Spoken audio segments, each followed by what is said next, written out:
મહારાજ થોડા વચનબંધ થાય એટલે ખુદ ખાતરી કરવા માટે પોતે હાલી. મધ્યાહનનો સમય છે, રાજસ્થાનની ભૂમિ મરુભૂમિ, એવો મધ્યાહન તડકો, અને હાલતા હાલતા હાલતા બરોબર પોકરણગઢ રણુજા સામે દેખાય છે. ત્યાં તો સામેથી રામદેવજી મહારાજ ઘોડા ઉપર બેસીને આવતા જોયા.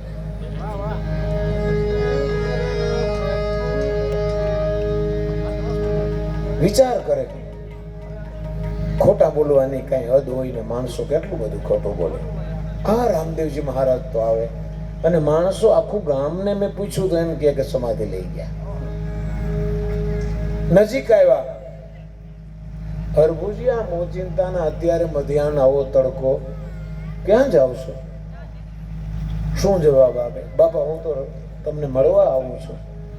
એમ? આમ ઓચિંતાના? હા, ઓચિંતાના એટલે એમાં સમજી ગયા રામદેવજી મહારાજ. હેઠા ઉતર્યા, ઝાડની નીચે બે ભાઈઓ બેઠા, કાવા કહુંબા કર્યા, સત્સંગની વાતો કરે છે. કેમ આજ મને કાંઈક નવાઈ લાગે તમે ઓચિંતાના? અને આંખમાં આંસુ આવી ગયા, હૃદય ભરાઈ ગયું. કેતા જીભ નથી ઉભળતી, પણ હવે શું કહું? કેમ? એવા સમાચાર સાંભળ્યા, હું કહી ન શકું. હા, હું સમજી ગયો, પણ હરભુજી આ તો જગત છે, તમારી નહીં મારી પણ નિંદા કરે. સંતોની, મહાપુરુષોની, ધર્મની, દરેકની. પણ તમને ભરોસો ન આવ્યો, મને તો એ વિચાર થાય છે. જગત તો એમ કે, પણ તમે મારામાં વિશ્વાસ ન આવ્યો ખાતરી કરવા માટે કે ના બાપા એવું ન હોય. પણ મારું ગમે એમ તો અમે તો એક પામર જીવ છીએ ને, સામાન્ય. મારું જરાક મન ડગી ગયું. કાંઈ વાંધો નહીં, હાલ્યા કરે. લ્યો હવે આપણે જુદા પડીએ. તમે જાઓ રાજ દરબારમાં. કેટલાય દિવસથી આ ઘોડાને ફેરવ્યો નથી, એટલે હું થોડોક એને ગુમાવીને આવું છું. પણ હા, જાઓ ને, આ વસ્તુ લેતા જાઓ, નહીતર તમને કોઈને પૂછશે. વસ્તુ ચાર આપી, અભય અંચળો આપ્યો, વીરગેડીઓ આપ્યો, અમીનો કૂપ, દાબલી આપી. અને આ માને આપજો, બાપુજીને આપજો, ભાઈ વિરમદેને આપજો, અને તુરાને જાજાથી રામ રામ કહેજો, હું હમણાં આવું. હરભુજી તો પછી મોજથી આ રાજ દરબારમાં બધા શોકમગ્ન બેઠા છે, તો હરભુજી તો આનંદથી વયા જાય. અહીંયા સમાચાર મળ્યા એટલે બે ચાર માણસોને સામે મોકલ્યા કે તમે જાઓ. બે ભાઈઓને હેત પ્રીત બહુ હતા. આવા સમાચાર સાંભળશે તો માથા પછાડશે. પણ હરભુજી તો આનંદમાં છે. અંદર આવ્યા તોય આનંદમાં બેઠા. પૂછ્યું બધા એને, કેમ આવી રીતે બેઠા છો? અરે હરભુજી, આવી રીતે કેમ બેઠા છો? તમે કેમ આવી રીતે આવો છો? કઈ સમાચાર નથી? સમાચાર તો હતા, પણ તો રામદેવજી બાપાએ સમાધિ લઈ લીધી. ના ના, ખોટી વાત છે. અરે ખોટી વાત હોય, અમે એટલા બધા નહીં. ગતગંગાની હાજરીમાં, સાધુ સંતોની હાજરીમાં, રામા સરોવરની પાર ઉપર સમાધિ જુવારી પણ લીધી અમે. હું નો માનું, પણ એને માટે હું ખાતરી એટલે મને હમણાં મળ્યા રસ્તામાં.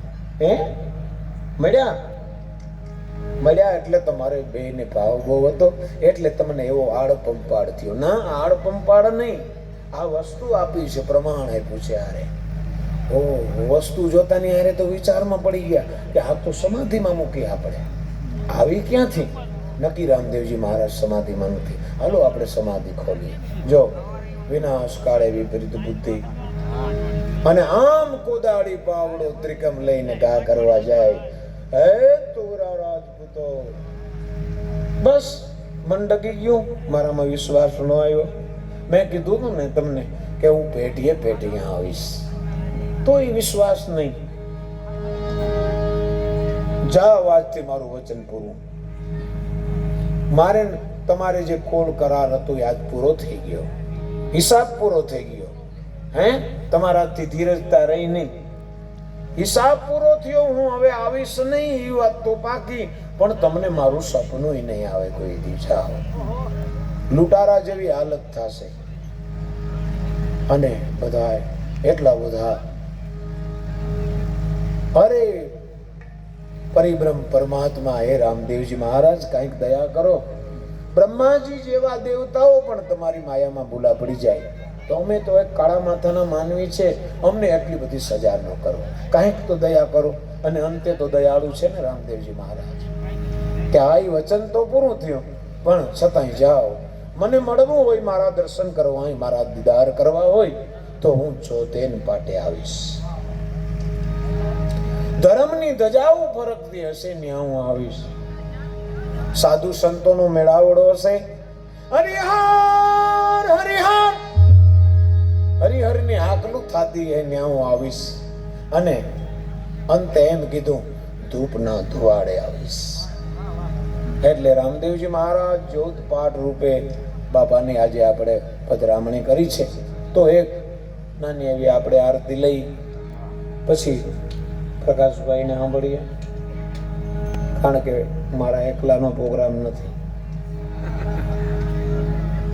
આવડે તો 2 રાતું 3 રાતું ગાય રાખીએ એટલું, પણ હવે બધું નિયમમાં વ્યવસ્થા અને મર્યાદા સ્ટેજની વિવેક જે આપણું બધું જળવાઈ રહે, એટલે પછી એમને સાંભળશું, પછી પાછા ભજન સંતવાણી ઉપર આપણે જઈએ. હજી તો શરૂઆત છે. શરૂઆતનો દોર એવો હોય કે જે નિમિત્તે